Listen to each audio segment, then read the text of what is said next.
بسم اللہ الرحمن الرحیم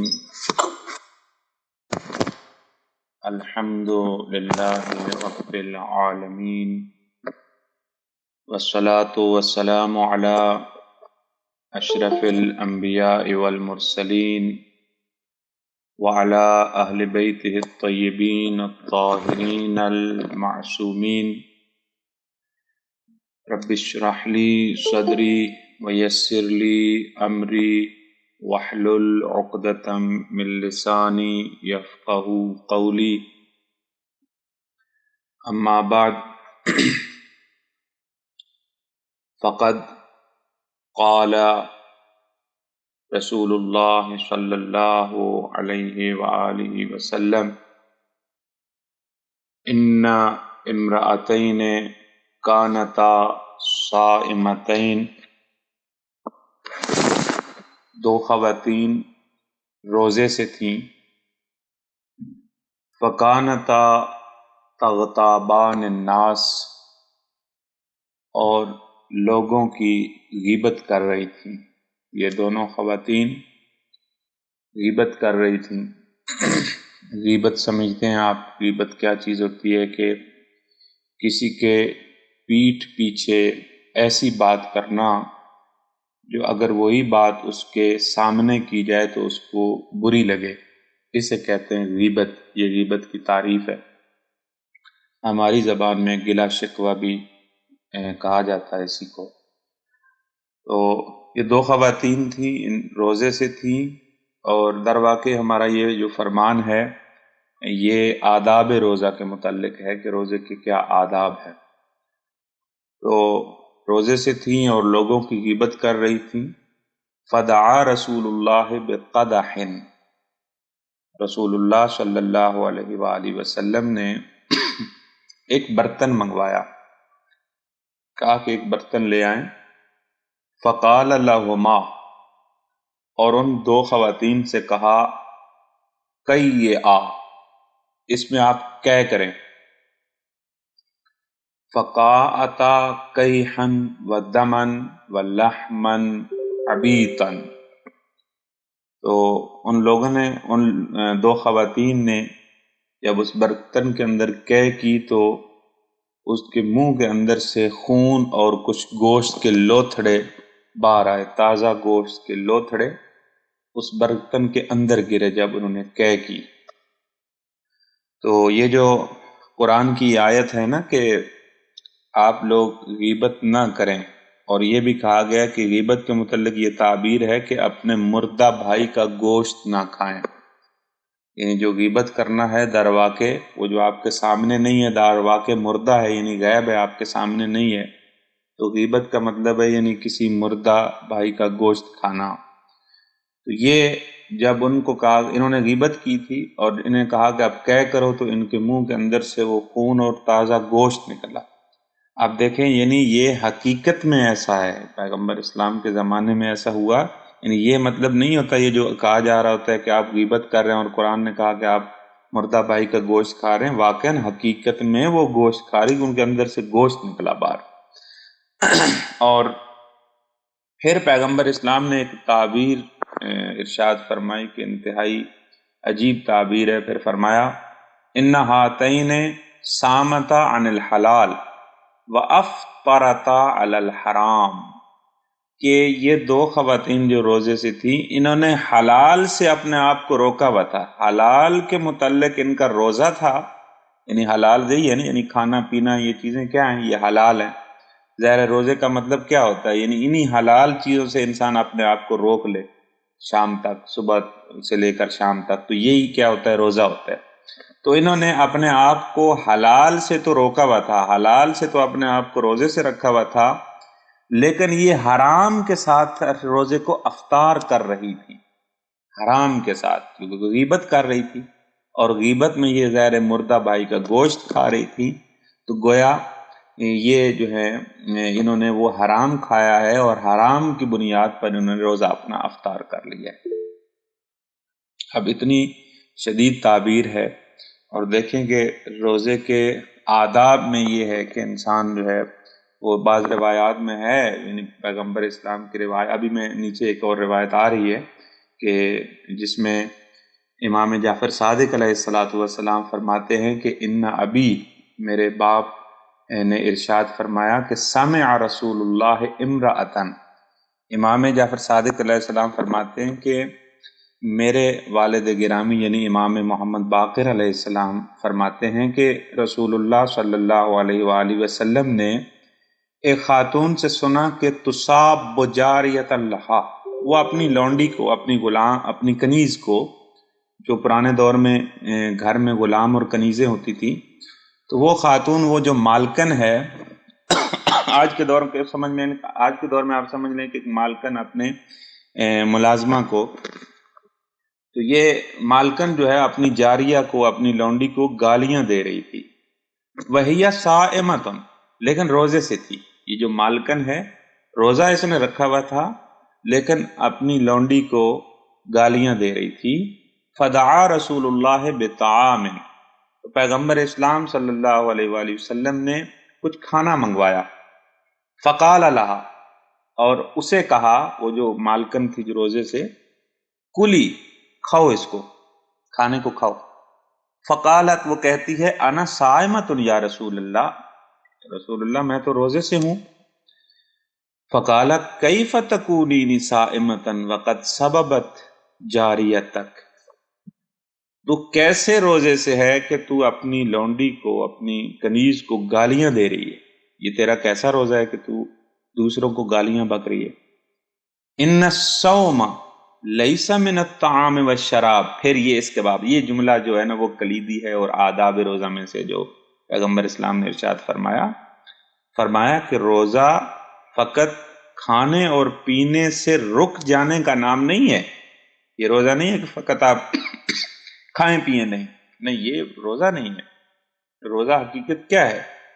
انما جعل اللہ ذالک حجابا عن سواہما من الفواحش من الفعل والقول یفطر الصائم، فرمایا کہ روزہ در واقع ایک حجاب ہے، ایک پردہ ہے ہر اس بری بات سے، ہر اس بری چیز سے، چاہے وہ فعل میں ہو انسان کے یعنی کردار میں ہو یا گفتار میں ہو، ہر وہ چیز جو بری ہے، جو چاہے وہ فعل میں ہے یا قول میں ہے، جو بھی بری چیز ہے، یہ روزہ اس کے مقابلے میں ایک پردہ ہے۔ یعنی مطلب یہ ہے کہ اس روزے کی حالت میں آپ کو کوئی بھی حرام کام نہ کرنا چاہیے، نہ کہنا چاہیے۔ کوئی بھی حرام کام جس کے ساتھ روزہ باطل ہو جاتا ہے، در واقع آپ یعنی روزہ باطل، یہ آداب ہے کہ روزہ در واقع اس کی روح ختم ہو گئی ہے۔ ظاہری طور پر آپ کا روزہ باقی ہے، ایسا نہیں کہ روزہ باطل ہو گیا، چونکہ مبطلات روزہ میں سے ظاہر گالی دینا تو مبطلات روزہ میں سے نہیں ہے، یا غیبت کرنا مبطلات، وہ جو مبطلات بیان کیے گئے روزے کو باطل کرنے والی چیزیں، ان میں سے نہیں ہے، لیکن روح ہے روزہ جو ہے وہ ختم ہو جاتی ہے، جو وہ روزے کے اندر جو روحانیت ہوتی ہے، جس کی خاطر قرآن نے یہ کہا ہے کہ آپ کے اوپر روزے فرض کیے گئے ہیں، جیسے پہلی امتوں پہ روزے پہ فرض کیے گئے تھے، لعلکم تتقون، تاکہ آپ لوگ کیا کریں، تقوی اختیار کریں۔ تو ظاہر ہے وہ روزہ جس کے ساتھ انسان نامحرم کو بھی دیکھے، جس کے ساتھ انسان گانے بھی سنے، جس زبان کے ساتھ انسان گالیاں بھی دے، تو ایسا روزہ جو ہے وہ اس کی روح تو ختم ہو گئی ہے، وہ در واقع وہ پہلے گناہ پہ ایک اعتبار سے وہ افطار ہو چکا ہے، ختم ہو گیا، اس کی روح نہیں، ڈھانچہ اس کا باقی ہے۔ ایسے سمجھیں کہ آپ ایک مردہ جسم جو ہوتا ہے، جیسے جسم ہے بغیر روح کے، تو وہ روحانیت اور جو جس روزے نے آپ کو حقیقی ٹریک پہ لانا ہے اور تقوی کی طرف لانا ہے، وہ در واقع جو ہے وہ ختم ہو چکا ہے۔ پھر ایک مولانا پیغمبر اسلام نے تعبیر ارشاد فرمائی کہ ما اقل الصوام و اکثر الجواع، عجیب تعبیر ہے کہ کتنے کم روزہ دار ہیں اور کتنے ہی زیادہ بھوکے اور پیاسے ہیں۔ کیا مطلب ہے؟ یعنی روزہ دار بہت کم ہیں لیکن بھوک اور پیاس کو برداشت کرنے والے یہ بہت زیادہ ہیں۔ یعنی انہوں نے بھی روزہ رکھا ہوا ہے، کہہ رہے ہیں کہ ہم نے روزہ رکھا ہوا ہے، لیکن جو حقیقی روزے دار ہے وہ بہت کم ہیں۔ باقی یہ جو سب ہیں جو روزہ تو کہتے ہیں ہم روزے کے ساتھ ہیں، لیکن گالیاں بھی دے رہے ہیں، گانے بھی سن رہے ہیں، نامحرم کو بھی دیکھ رہے ہیں، اور بھی مطلب بہت ساری چیزیں ہو رہی ہیں۔ تو یہ جو ہے یہ صرف بھوک اور پیاس جو ہے نا اس کو انہوں نے برداشت کیا ہے، لیکن انہوں نے حقیقت میں وہ روزہ جسے کہتے ہیں کہ یہ روزہ رکھا ہوا ہے اور یہ روزے دار ہے، وہ نہیں ہے۔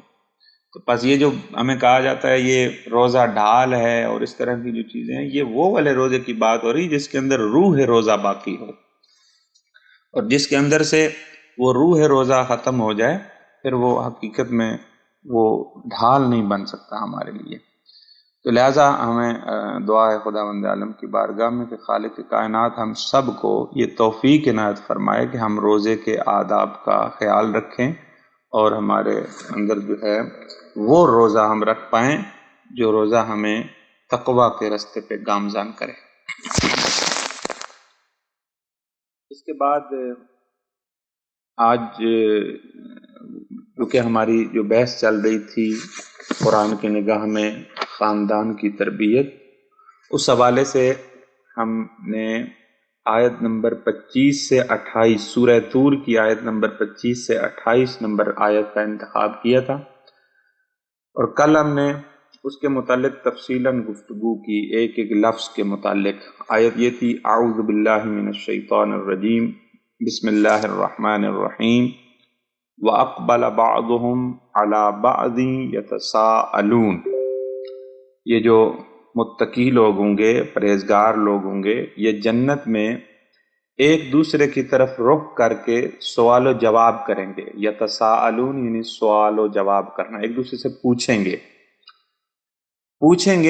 سوال کیا ہے؟ یہ کل عرض کیا تھا کہ سوال یہ پوچھیں گے کہ آپ لوگ کیسے جنت میں آئے، کیسے جنت کے حقدار ٹھہرے، یہ سوال پوچھیں گے، یعنی جنتی ایک دوسرے سے۔ تو پھر جواباً یہ آیت ہے، اس کے بعد والی جو آیت ہے 26 نمبر آیت کہ قالوا انا کنا قبل فی اہلنا مشفقین۔ جواب میں وہ یہ کہیں گے کہ ہم دنیا میں انا کنا قبل، ہم دنیا میں، قبل یعنی پہلے، دنیا میں، ابھی تو ہم جنت میں بیٹھے ہوئے ہیں، آخرت میں، دنیا میں ہم اپنے اہل و عیال کے متعلق مشفق تھے۔ مشفق کل عرض کیا تھا کہ مشفق کیا چیز ہوتی ہے؟ مشفق ہوتا ہے جس انسان کے اندر وہ ایسی توجہ جس کے اندر ڈر اور خوف ہو، ایسی توجہ کرنا کسی چیز کے اندر جس کے اندر ڈر اور خوف ہو، اسے کہتے ہیں اشفاق۔ اور یہ اپنے خاندان کی تربیتی حوالے سے، خاندان کی ظاہر چاہتے ہیں کہ یہ ہمارے بچے، ہماری اولاد، ہمارے رشتہ دار یہ نیک اور صالح ہوں، تو اس حوالے سے یہ پریشان رہتے تھے کہ کہیں یہ اللہ کی نافرمانی نہ کریں۔ تو یہ اپنے اہل و عیال کے متعلق دنیا میں ہماری یہ حالت تھی کہ ہم اپنے اہل و عیال کے متعلق اس بات کا ہم خوف رکھتے تھے کہ کہیں یہ اللہ کی نافرمانی نہ کریں یا ان کی دینی تربیت نہ ہو سکے۔ تو یہ اب ان کی صورتحال تھی دنیا میں، اس وجہ سے اللہ تعالیٰ نے ان کو جنت بھی دی۔ تو پھر آگے خود بھی انہوں نے فرمایا آیت کے اندر جو ہے وہ کہتے ہیں کہ فمن اللہ علینا، بس ہم چونکہ یہ ہماری حالت تھی دنیا میں کہ ہم اپنے اہل و عیال کے متعلق اس طرح پریشان تھے، تو اللہ تعالیٰ نے ہمارے اوپر احسان فرمایا وَوَقَانَ عَذَابَ السَّمُومِ، اور اللہ تعالیٰ نے ہمیں عذاب سموم کے متعلق کل عرض کیا تھا کہ سموم سے مراد چونکہ یہ اصل اس عذاب کو کہا جاتا ہے کہ جو بدن کے اندر انسان کی جو باڈی ہوتی ہے اس کے اندر جو چھوٹے چھوٹے سوراخ ہوتے ہیں جس کے ذریعے وہ بدن جو آکسیجن حاصل کرتا ہے، تو یہ اس عذاب سے اللہ تعالیٰ نے ان کو بچا لیا۔ اور پھر کہتے ہیں انا کنا من قبل ندعو، اور اس سے پہلے ہم اللہ کو پکارتے تھے، یعنی دنیا میں ہم اللہ سے دعا مانگا کرتے تھے۔ انہ هو البر الرحیم، اور وہ خداوند متعال محسن ہے اور رحیم ہے، یعنی رحمت کرنے والا ہے۔ تو کل ہم نے انا کنا من قبل فی اہلنا مشفقین یہاں تک، پھر فمن اللہ، من اللہ کی بھی ہم نے وضاحت کر دی تھی کہ من سے مراد کیا چیز ہے، وَوَقَانَ عَذَابَ السَّمُومِ، سموم تک ہم نے وضاحت کر دی تھی کہ سموم کسے کہا جاتا ہے، اور ابھی بھی ہم نے عرض کر دیا خلاصے کے طور پہ۔ اور اس کے بعد انا کننا من قبل ندعوہ انہ هو البر الرحیم، یہ ایک آخری آیت رہتی تھی کہ اس کی یہ وضاحت کرنی تھی کہ یہ جو کہہ رہے ہیں کہ ہم یہ جنتی لوگ جو ہے ایک اور وجہ بھی بیان کر رہے ہیں کہ ہم جنت میں کیوں آئے ہیں۔ پہلی وجہ یہ تھی کہ وہ کہہ رہے تھے کہ ہم دنیا میں اپنے خاندان کی نسبت مشفق تھے، اور ایک اور یہ وجہ بیان کر رہے ہیں کہ ہم دنیا میں ہم کیا کرتے تھے، دنیا میں ہم لوگ جو ہے وہ دعا مانگا کرتے تھے، خداوند عالم کی ذات سے دعا مانگا کرتے تھے۔ یہ ان کی دوسری وجہ ہے اللہ سے یہ جنت میں آنے کی۔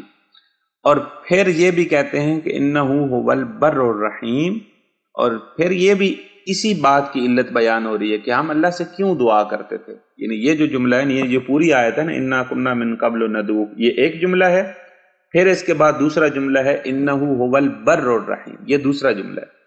تو یہ انہ هو البر الرحیم یہ علت بیان کر رہا ہے اس انا کنا من قبل ندعوہ کی، سبب بیان کر رہا ہے کہ ہم کیوں اللہ سے دعا مانگا کرتے تھے، اس وجہ سے کیونکہ وہ بر ہے۔ بر کیا چیز ہوتی ہے؟ بر اور بحر، یہ تو آپ نے سنا ہوگا، بر و بحر۔ بر کہتے ہیں خشکی کو، اور اس کے مقابلے میں بحر ہوتا ہے، یعنی وہ دریا جو مرطوب جگہ ہوتی ہے اس کو بحر کہتے ہیں۔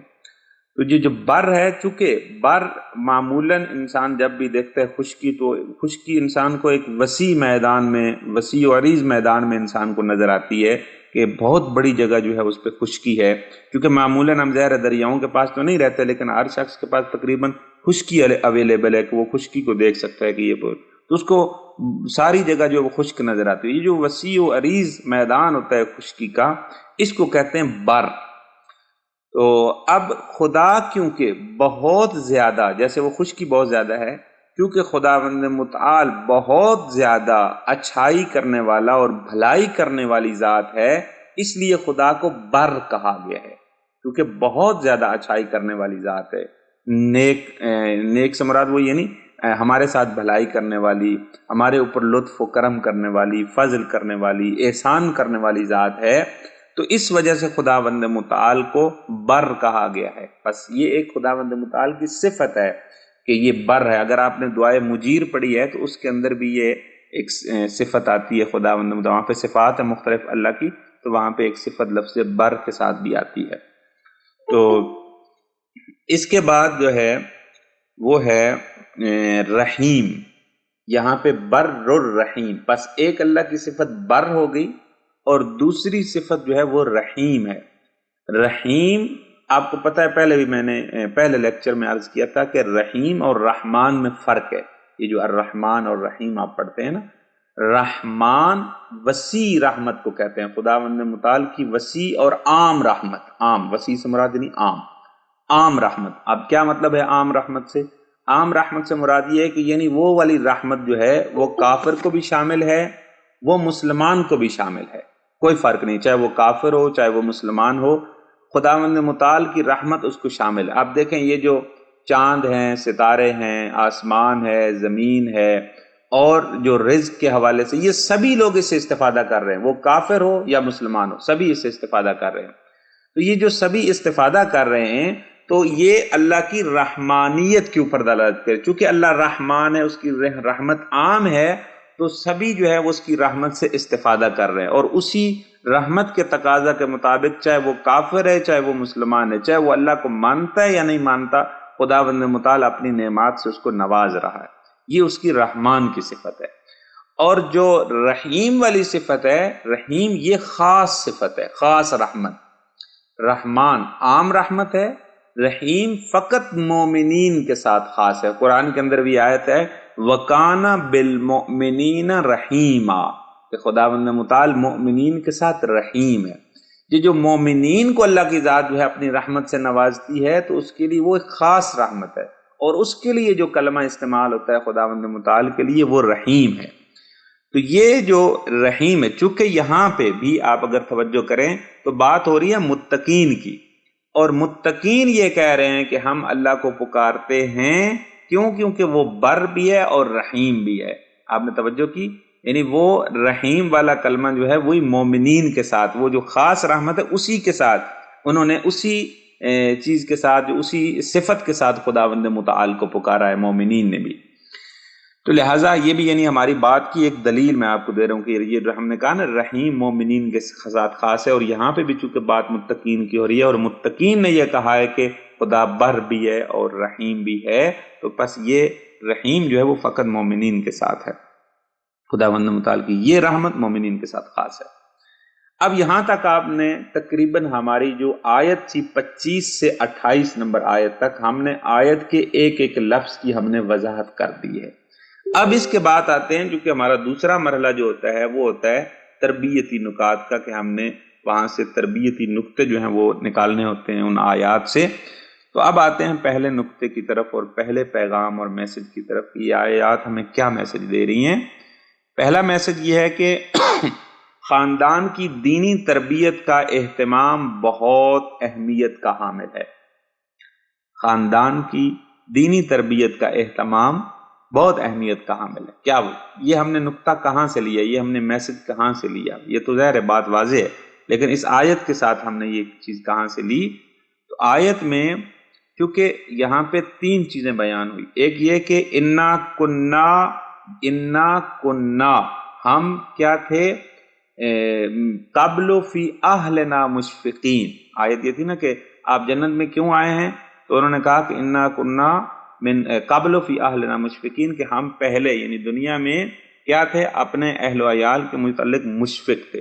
تو ہم نے وہاں پہ بیان کیا تھا کہ انا کننا، اس میں تاکید بھی ہے اور استمرار بھی ہے۔ استمرار سے مراد یہ ہے کہ یعنی ہمیشہ کے لیے یہ ان کی عادت تھی دنیا میں، وہ ہمیشہ اپنے خاندان کی دینی تربیت کے متعلق پریشان رہتے تھے متقین، تبھی وہ جنت میں پہنچے ہیں۔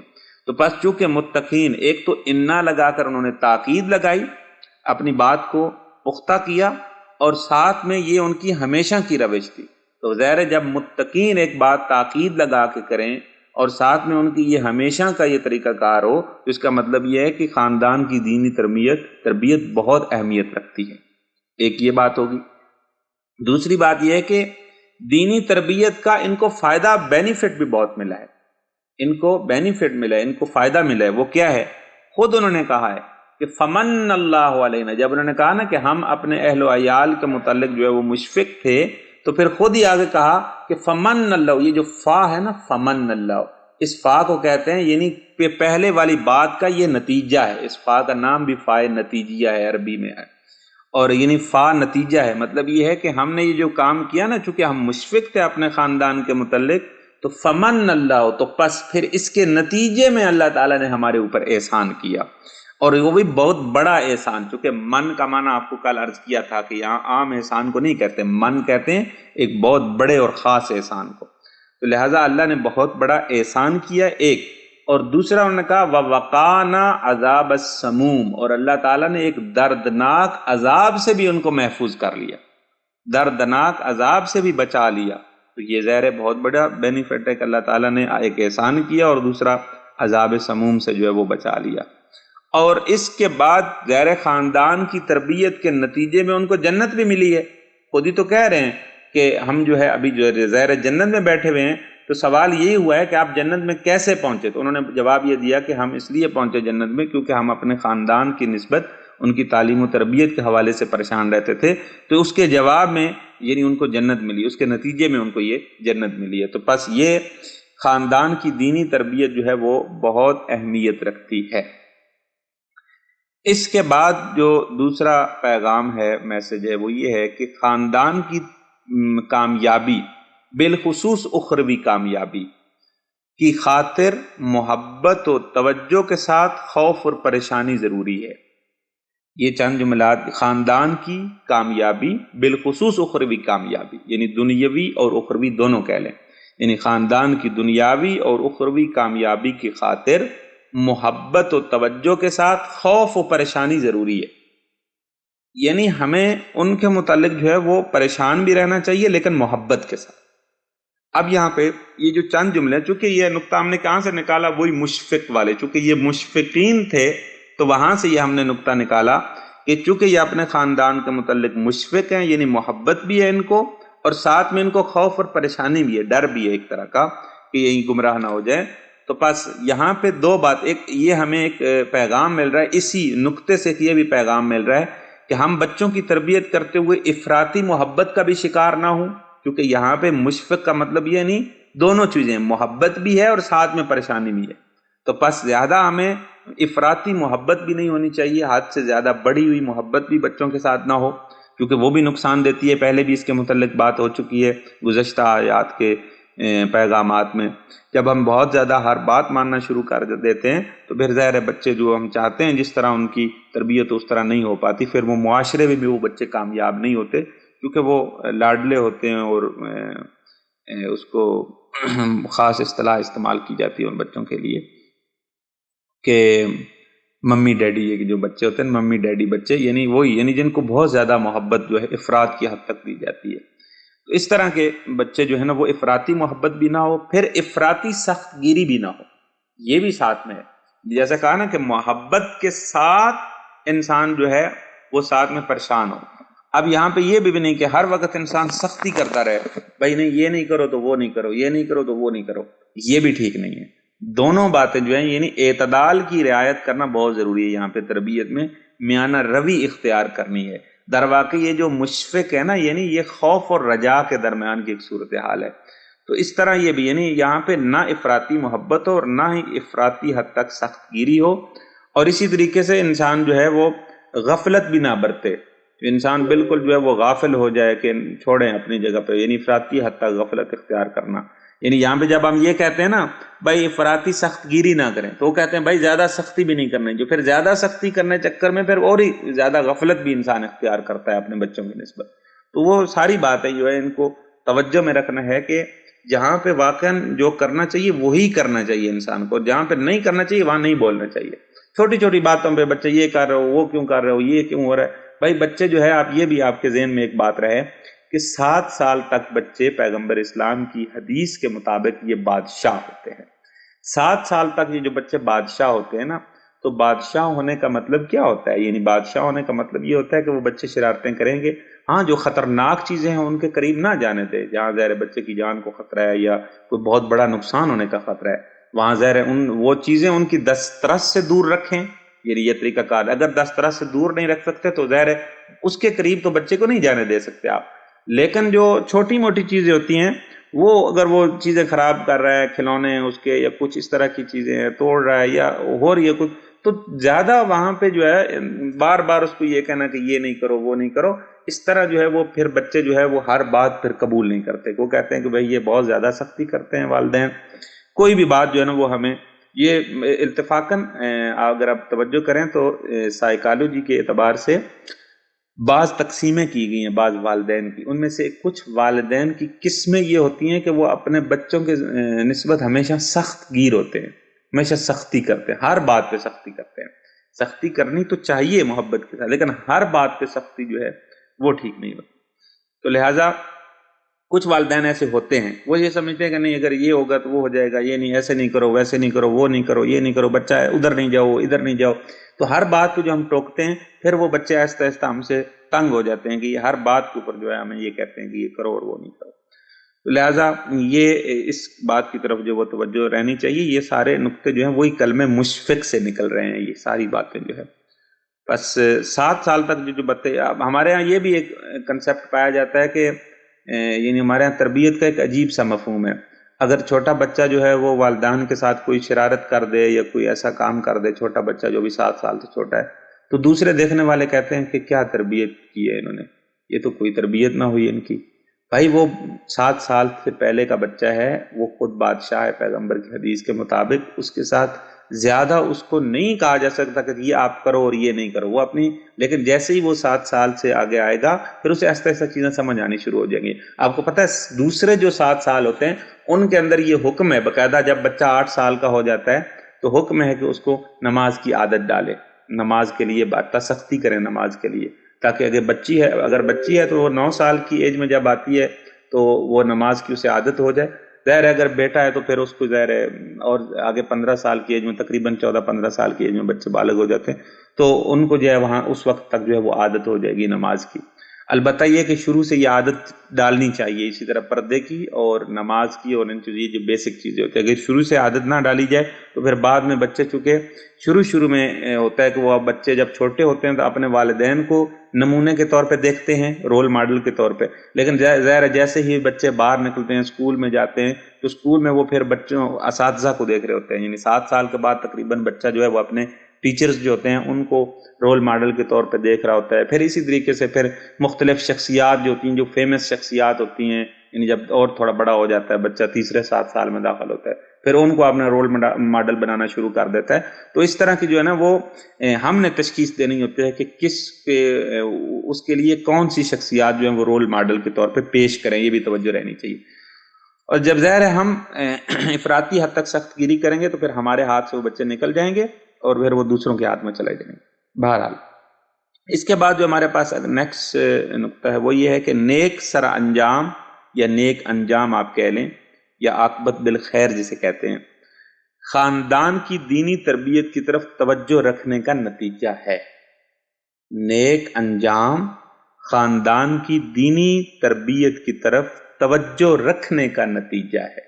اگر ہم چاہتے ہیں کہ ہمارا اپنا اور ہمارے بچوں کا نیک انجام ہو، عاقبت بالخیر ہو، تو ان کا طریقہ کار یہی ہے کہ ہم ان کی دینی تربیت کریں۔ کیوں؟ کیونکہ یہ جو فمن اللہ ہے نا، کہ اللہ نے ہمارے اوپر احسان کیا، وہ اصل میں احسان تبھی ہوا ہے جب وہ اپنے بچوں کی نسبت، اپنے خاندان کی نسبت جو ہے وہ پریشان تھے اور ان کے انجام کے متعلق پریشان تھے، تو اسی لیے انہوں نے ان کے انجام کی خاطر بھئی عاقبت بالخیر ہوں، تو انہوں نے توجہ رکھی اور ہمیشہ توجہ رکھی ہے اپنی اولاد اور اپنے بچوں کی طرف۔ تو لہٰذا انسان کو جو ہے ہمیشہ عاقبت بالخیر ہونے کے لیے اور اپنی اور اپنے بچوں کے لیے دینی تربیت کا ہمیں اہتمام کرنا چاہیے، اور دینی تربیت کے نتیجے میں ہی ہمیں عاقبت بالخیر حاصل ہوگی۔ تو یہ بہت اہم ہے عاقبت بالخیر ہونا۔ اگر آپ تاریخ کا مطالعہ کریں نا تو بہت سارے لوگ ایسے ہیں جو آئمہ کے ساتھ تھے۔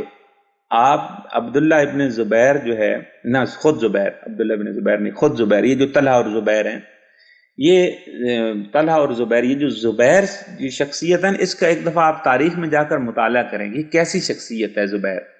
یہ ایسی شخصیت ہے کہ جب وہ حملہ ہوا ہے نا امیر المومنین کے گھر کے اوپر، جب بی بی کے اوپر یہ جو سارا سب و شتم ہوا اور اسی کی وجہ سے بی بی کی شہادت ہوئی ہے، آپ کو پتہ ہے اس وقت گھر کے اندر جو افراد موجود تھے، امیر المومنین کے ساتھ چند افراد موجود تھے، ان میں ایک یہ شخص تھا، یہ زبیر وہاں پہ، اور اس زبیر نے تلوار اٹھائی تھی۔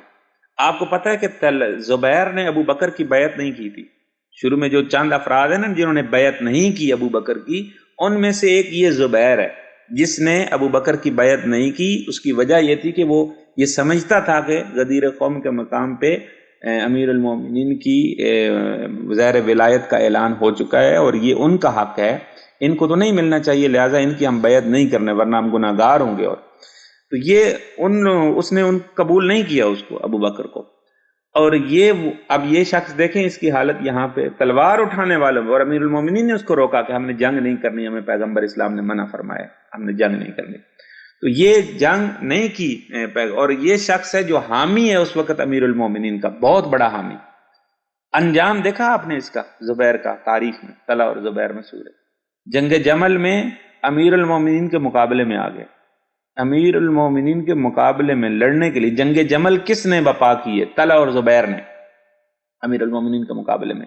یہی افراد ہیں جنہوں نے لوگوں کو اکٹھا کیا اور پھر یہ مدینے گئے اور جناب حضرت عائشہ کو اپنے ساتھ ملایا اور اس طرح پھر لے آیا، اور پورا یہ جو مارکا انہوں نے پھر بصرے کے اندر بہت سارے لوگوں کو مارا، شہید کیا مولا کے چاہنے والوں کو، اور اسی طرح پھر یہاں پہ آ کر مولا کے ساتھ جنگ جمل کی جنگ ہوئی، اتنے لوگ مارے گئے دونوں طرف سے، تو اس کے ذمہ دار ہیں بالآخر یہ لوگ۔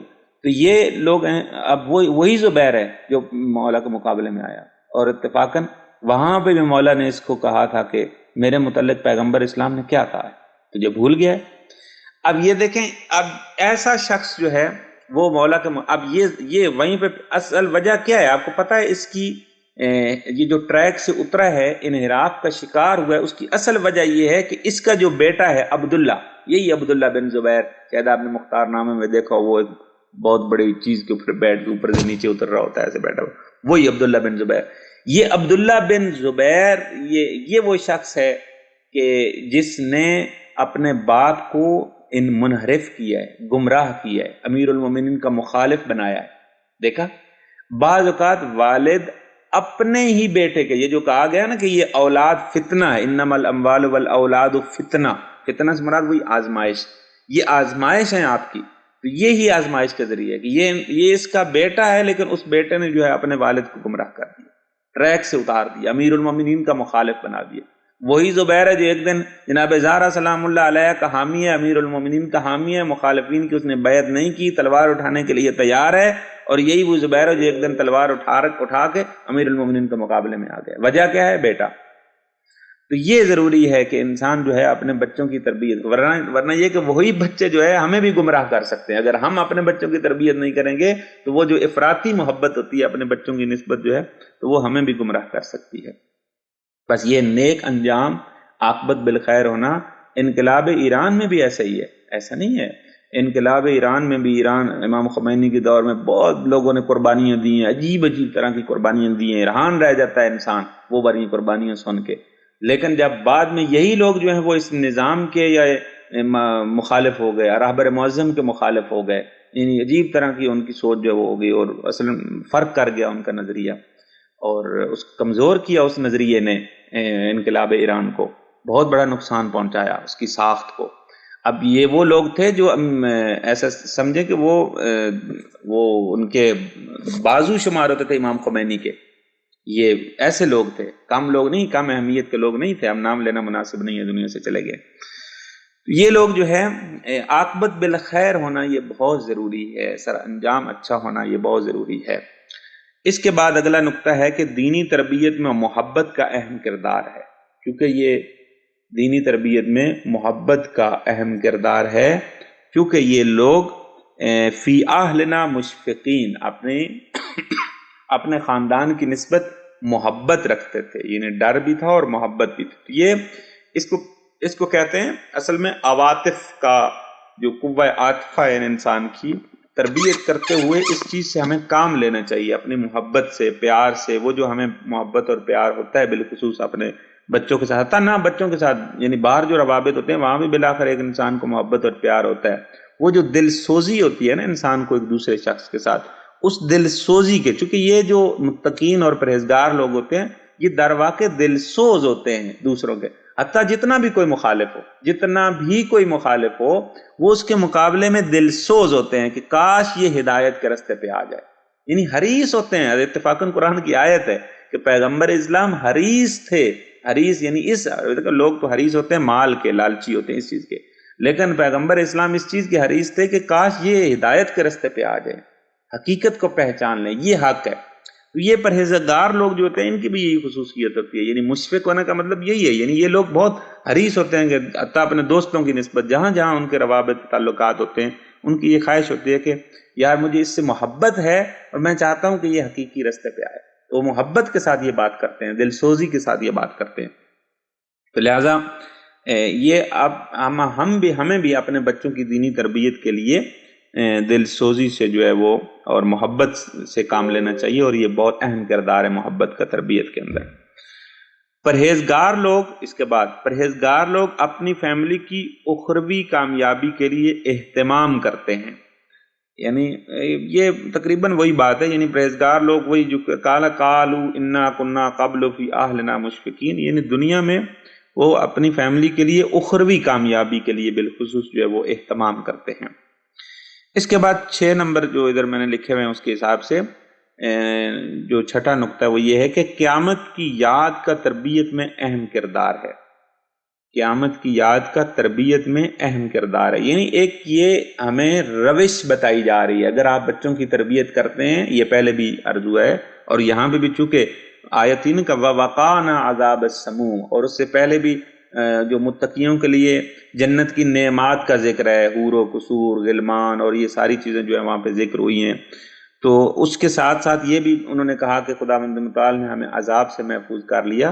تو یہ ساری چیزیں جو ہیں یہ کیا ہے؟ یعنی وہ قیامت کی یاد ہے. اور جب آپ بچے کو، یعنی بچے سے مراد تھوڑا جو سمجھدار ہو گیا، جو اتنا یہ بات سمجھتا ہے کہ ہم تو یہ سمجھتے ہیں کہ بچے کو ہم نے آخرت کے لیے تیار کرنا ہے، وہ اخروی زندگی حقیقی زندگی ہے، یہ تو تھوڑی کچھ دنوں کے لیے زندگی ہوگی اور پھر ختم ہو جائے گا. حقیقی زندگی تو وہ ہے. یہ تو ہمارے لیے بھی درس ہے کہ ہم اس عنوان ہم نے ذہن میں رکھیں کہ ہم نے بچے کو تیار کرنا ہے اخروی زندگی کے لیے. اور دوسری بات یہ کہ اس کے ذہن میں بچہ سمجھدار ہے تو اسے واقعاً بتایا جائے کہ آخرت میں کیا ہوگا، اگر ہم یہ نہیں کریں گے تو اس کا نقصان کیا ہوگا، اگر ہم کریں گے تو اس کا فائدہ کیا ہوگا. تو چونکہ خداوند متعال نے اس کو قرآن میں بار بار ذکر کیا. ذکر کرنے کا کیا مطلب ہے؟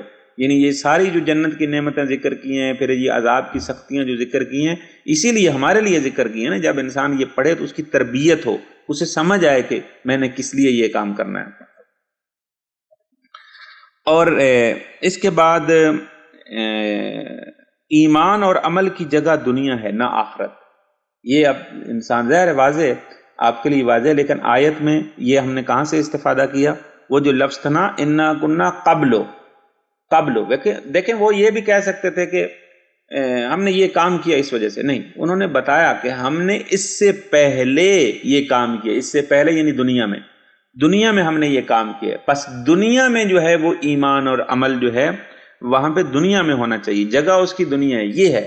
پھر اس کے بعد ہمارا وہ جو کھاتا ہے وہ بند ہو جائے گا، ختم ہو جائے گا. پھر اس کے بعد عمل کی کوئی بات نہیں، ہم عمل نہیں کر سکتے. عمل اسی دنیا میں ہوگا، فقط یہی دنیا ہے عمل کرنے کے لیے. تو لہٰذا ہمارے پاس یہ جو ٹائم ہے، محدود ٹائم ہے، تو جتنا ہمارے پاس ٹائم ہے ہمیں اس سے استفادہ کرنی چاہیے. ایمان اور عمل کی جگہ یہی دنیا ہے، آخرت نہیں ہے. یہ نہ کوئی سمجھے کہ ہم اس دنیا سے چلے جائیں گے تو پھر آخرت میں دیکھا جائے گا، اللہ خیر کرے گا. یہ اللہ خیر کرے گا نہیں ہے. توکل کریں اونٹ باندھ کر. ایسے کہا نا بھئی توکل کا مفہوم ہے. بعض لوگ کہتے ہیں کہ ہم جی توکل کیا ہوا، ہم اللہ پہ بھروسہ، اللہ پہ ہر بات چھوڑ دی، اللہ کریں گے، یہ کریں گے وہ. ایسے یہ پیغمبر اسلام کے دور میں ایک واقعہ ہے کہ ایک شخص جو ہے وہ پیغمبر اسلام کے پاس آیا تو اس نے اونٹ نہیں باندھا تھا.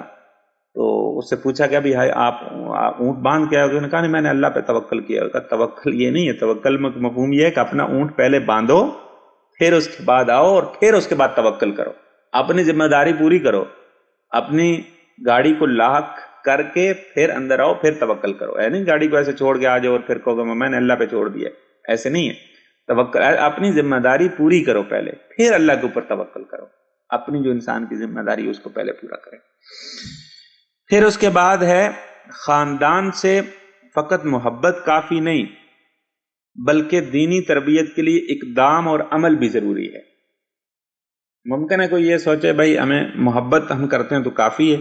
نہیں، محبت کافی نہیں ہے، اقدام اور عمل دونوں کام کرنے ضروری ہے. یعنی وہی عمل اقدام عمل ایک ہی چیز ہے. یعنی خاندان سے فقط محبت کافی نہیں، اقدام اور عمل ضروری ہے. کیونکہ یہ لوگ مشفق ہیں. مشفق کا مطلب یہ ہے کہ نہیں وہ اقدام اور عمل بھی کرتے ہیں. یہ نہیں فقط ذہن میں سوچتے ہیں بھئی ہاں محبت اور ڈر ہے، بس ذہن میں نہیں ہے، یعنی عمل میں کام کرتے ہیں. یہ متقین کی صفت ہے. متقین ہر اس شخص کی اخروی کامیابی کے متعلق کوشش کرتے ہیں جو ان سے تعلق رکھتا ہو. پرہیزگار لوگ ہر اس شخص کی اخروی کامیابی کے متعلق کوشش کرتے ہیں جو ان سے تعلق رکھتا ہے. یہ ہم نے نقطہ کہاں سے اخذ کیا؟ وہ جو اہل کا کلمہ ہے نا، کہ اہل جو ہے فی اہلہ مشفقین، یہ فی اہلنا مشفقین. فی اہلنا مشفقین یعنی اہل سے مراد پہلے بھی ہم عرض کر چکے ہیں، اہل سے مراد فقط خاندان نہیں ہے. اہل سے مراد جہاں جہاں آپ کا تعلق ہے، جہاں جہاں آپ کی بات سنی جاتی ہے، جہاں مثلا جو بھی آپ کا حلقہ احباب ہے وہ سب آپ کا اہل شمار ہوگا. حتیٰ ملک کے وزیر اعظم کے لیے اس کے لیے جو رعایا ہے، یعنی جو اصل افراد ہیں وہ اس کی رعایا شمار ہوتے ہیں، وہ اہل شمار ہوتے ہیں اس ملک کے لوگ. تو یہ لہٰذا جو پرہیزگار لوگ ہوتے ہیں جو بھی ان کے ساتھ تعلق رکھتا ہے اس سبھی کی اخروی کامیابی کے لیے سوچتے ہیں. یعنی ہمیں کہا یہ جا رہا ہے در واقع یہ پیغام ہمارے لیے ہے کہ ہم اگر چاہتے ہیں تو ہمیں فقط یہ نہیں کہ ہم یہ اپنے خاندان کی حد تک سوچیں، نہیں، جہاں جہاں ہمارا تعلق ہے ان کے متعلق بھی ہمیں سوچنا چاہیے، یعنی اقدام اور عمل کرنا چاہیے. ہمارے پاس اگر کہیں پہ ذمہ داری ہمیں دی گئی ہے، ہمیں یہ کوشش ہونی چاہیے، ہماری یہ کوشش ہونی چاہیے کہ ان کی بھی تربیت اچھی ہو اور ان کی تربیت کے لیے بھی کوشش کرنی چاہیے. دینی تربیت پیدائش سے موت تک انسان کی ضرورت ہے. یہ اس کے بعد والا نقطہ ہے کہ دینی تربیت پیدائش سے یعنی شروع سے جب ولادت ہوتی ہے، ولادت سے موت تک انسان کی ضرورت ہے۔ یہ دیکھیں کہاں سے یہ نقطہ ہم نے لیا، انا کننا قبل فی اہلنا مشفقین۔ یہ جو متقی اور پرہیزگار لوگ ہیں ہمیشہ یہ مشفق ہے، ہمیشہ اپنے خاندان کے متعلق خوف اور پریشان اور توجہ رکھتے ہیں۔ تو یہ ہمیشہ چونکہ ان کی ہے تو اس کا مطلب ہے کہ دینی تربیت ظاہر ہے ہمیشہ تبھی جو ہے وہ کرتے ہیں، توجہ رکھتے ہیں، کیونکہ دینی تربیت جو ہے وہ ولادت سے لے کر موت تک کی ضرورت ہے، تبھی تو ہمیشہ وہ اس طرف متوجہ رہتے ہیں۔ ورنہ یہ کہا جاتا کہ مثلا بچپن میں تربیت کر دو کافی ہے، بعد میں خود بخود ٹھیک رہیں گے، نہیں، ایسا نہیں ہے۔ بچپن کے ساتھ تربیت مختص نہیں ہے، زندگی کے تمام مراحل میں انسان کو تربیت کی ضرورت ہے، یہ حقیقت بات ہے۔ زندگی کے تمام مراحل میں انسان سیکھتا ہے، نئی چیزیں سیکھتا ہے، اور ضرورت ہے واقعا انسان کو۔ ایک شخص جو ہے، ایک بہت بڑی علمی شخصیت تھی، اب مجھے نام ذہن میں نہیں آ رہا، شاید آغا خوئی تھے یا آغا مرعشی نجفی، ایک آیت اللہ بزرگ شخصیت تھے۔ تو وہاں پہ وہ ایک محفل تھی، محفل کے اندر وہ آیت اللہ جو ہے وہ مجتہد وہ بیٹھے ہوئے تھے، اور ایک عام سا بندہ جو مطلب کچھ نہ پڑھا بھی نہیں تھا، میں نے پڑھا لکھا بھی نہیں تھا بالکل بھی، اور وہ ممبر پہ آیا اور کچھ اس نے تبلیغ شروع کر دی، جیسے ہوتا ہے کوئی حدیث پڑھی یا کچھ ایسا بتانا شروع ہو گیا کہ یہ ٹھیک ہے اور یہ غلط ہے اور یہ کرنا چاہیے۔ وہ تو کسی نے آ کر اس کو روکا، بھائی آپ نیچے بزرگان بیٹھے ہوئے ہیں، وہ آیت اللہ بزرگ شخصیت بیٹھی ہوئی ہے، پڑھے لکھے لوگ ہیں یہاں پہ، علماء کا مجمع ہے، تو آپ یہاں پہ ان کو کیا بتاؤ گے، ان کو سب ساری چیزیں معلوم ہے۔ تو وہیں پہ آیت اللہ نے ان کو روک دیا اس شخص کو جو اس کو ہٹانے آیا تھا ممبر سے، یہ کہنے کہ آپ یہ نہ بولو۔ تو کہا کہ نہیں، انسان ہر مرحلے، زندگی کے ہر مرحلے میں، چاہے وہ جتنا بھی بڑی شخصیت، علمی کا داور شخصیت بن جائے، ہر شخص سے کچھ نہ کچھ سیکھنے کو ملتا ہے، اور ہمیں بھی یہ چیزیں ضرورت ہوتی ہے، کوئی تذکر دے، ہمیں کوئی بتائے کہ یہ واقعاً بعض کا دوسرے کی زبان سے سننا جو ہے وہ ضرورت ہے، انسان کی نیاز ہے کہ دوسرا انسان ہمیں تبلیغ کرے، بتائے کہ یہ بھائی یہ کرو اور یہ نہ کرو، یہ ضرورت ہے ہماری۔ لہٰذا انہوں نے بھی اسی طرف اشارہ کیا۔ بس یہ دینی تربیت جو ہے وہ ولادت سے موت تک کا ایک سلسلہ ہے، یہ نہیں کہہ سکتے کہ فلاں بہت بڑی شخصیت اب ان کو تربیت کی ضرورت نہیں ہے، نہیں، ہر شخصیت کو تربیت کی ضرورت ہے۔ ہاں ظاہر مدارج فرق کرتے ہیں، وہ ظاہر ان کی حیثیت جو ہے وہ فرق کرتی ہے، ظاہر اب وہ بہت سارے مراحل سے گزر چکے ہوتے ہیں، لیکن بہت سارے مراحل کی ان کو بھی ضرورت ہوتی ہے، اعلیٰ درجات کی ان کو بھی ضرورت ہوتی ہے، تربیت کے اعلیٰ درجات۔ اس کے بعد دینی تربیت کے وظیفے میں کوتاہی آخرت میں دردناک عذاب سے دوچار کرے گی، یہ بھی واضح بات ہے۔